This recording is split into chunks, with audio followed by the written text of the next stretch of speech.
Hola a todos y a todas. Este audio tiene como finalidad poder brindarles una guía de estudio haciendo foco en los contenidos y temas más relevantes junto con sus autores y autoras y que les va a servir como una guía para poder orientar su lectura y su estudio. Para comenzar vamos a ir a la primera clase en la cual hablamos de lo que es la didáctica general y la didáctica específica. Ustedes tenían que ver un video de Alicia Camiglioni del saber didáctico. Es importante que sepan bien las definiciones de cada didáctica y las diferencias. Así también pensar y tener en cuenta cómo podrían llegar a articularse. Recuerden que dijimos que ninguna está por encima de otra, sino que son complementarias. Bueno, ¿de qué manera se pueden complementar? Diferenciarlas bien y tener en cuenta sus definiciones es clave para poder empezar este camino. Luego de esa clase retomamos el concepto de currículum como construcción cultural y social. Ustedes tienen un texto que es muy importante que se llama ¿A qué llamamos currículum? De Ángulo Rasco y José Félix. Estos autores hacen un pasaje muy interesante y enriquecedor de lo que es el currículum y el diseño curricular, específicamente dentro del nivel, cuáles son las teorías que sustentan al currículum y a su desarrollo. Así que eso es lo que tienen que leer para esa primera clase. Luego, complementaria, tienen un texto de Bryce Lovick que habla del juego y de la clase y de unos ensayos que van a orientar, digamos, la forma de buscar las mejores herramientas para trabajar lo que es el juego. Luego tenemos unas orientaciones indispensables que las podemos pensar como propósitos que orientan la tarea docente. Estos son los pilares de la educación inicial.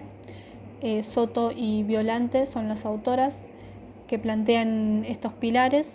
Es importante que los sepan y los puedan desarrollar y saber bien de qué trata cada pilar. Son 9 en general. Luego, la segunda clase, hablamos de lo que es jardín maternal y jardín de infantes. Es importante que sepan la diferenciación y cuáles fueron los cambios históricos que fueron surgiendo al jardín de infantes como socialización secundaria. ¿Cuál es el propósito de cada uno de estos niveles? Ahí tienen a Moriú de Linares y nuevamente entra Soto y Violante en el jardín maternal, investigaciones y reflexiones de propuestas que se generaron para poder trabajar estos temas. Entonces, caracterización y situación de estos dos niveles son los que tienen que saber, junto con los propósitos y qué es lo que caracteriza a cada nivel.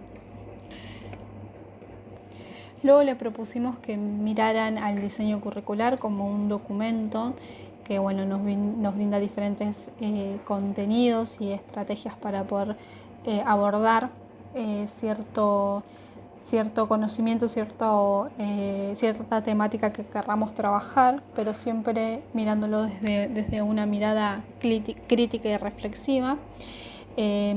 Conocer cuáles fueron los procesos y las reformas educativas que fueron surgiendo a lo largo del tiempo en el nivel inicial y los desafíos que también invita lo que es el jardín maternal y el jardín de infantes.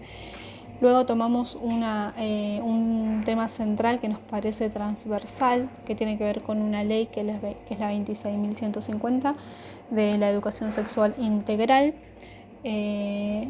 Poder leer bien de qué se trata la ley, saber por qué decimos que es integral, qué nos brinda ¿Y por qué trabajarla en nivel inicial y de qué manera? Bueno, en esa clase, que es la número 3, tienen bastante material bibliográfico para poder conocer bien de qué se trata. También pueden mirar el complementario, que brinda herramientas muy ricas para trabajar en cada nivel.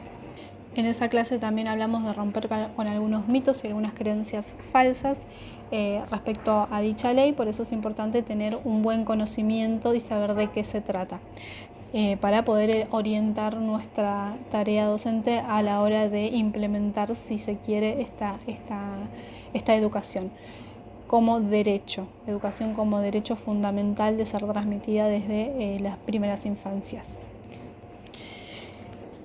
Luego tienen un texto de Davini, La formación de la práctica docente, que mira desde una visión reflexiva a lo que es la planificación, su caracterización. ¿Qué es la planificación? ¿Para qué sirve? ¿Qué nos brinda y por qué utilizarla en nivel inicial? ¿No? Esas son las preguntas que se tienen que hacer y poder también responder ustedes mismos. Por eso tienen en estas dos clases las definiciones juntos con los componentes, es decir, qué es lo que no le puede faltar a la planificación. Ahí hablamos de propósitos, de objetivos, de contenidos y de hacer mucho hincapié en las actividades, ¿no? Actividades que propongan algún tipo de desafío, de poder secuenciar teniendo en cuenta el tiempo que tenemos disponible y el tiempo que le vamos a dedicar a cierta actividad. Entonces poder organizar en secuencias estos componentes también es indispensable. Hagan mucho hincapié en lo que es la planificación. Para eso van a tener un PowerPoint de guía de la autora Laura Pitluck, que ya habla muy exhaustivamente de la planificación, de cuál es el encuadre, bueno, cuáles son los componentes, lo primero que se debe tener en cuenta. Y también se mete con un tema muy importante, que es los proyectos educativos que se pueden crear y que responden a algún tipo de demanda o problemática dependiendo del contexto en el cual se esté trabajando. Y la importancia de poder implementar proyectos educativos.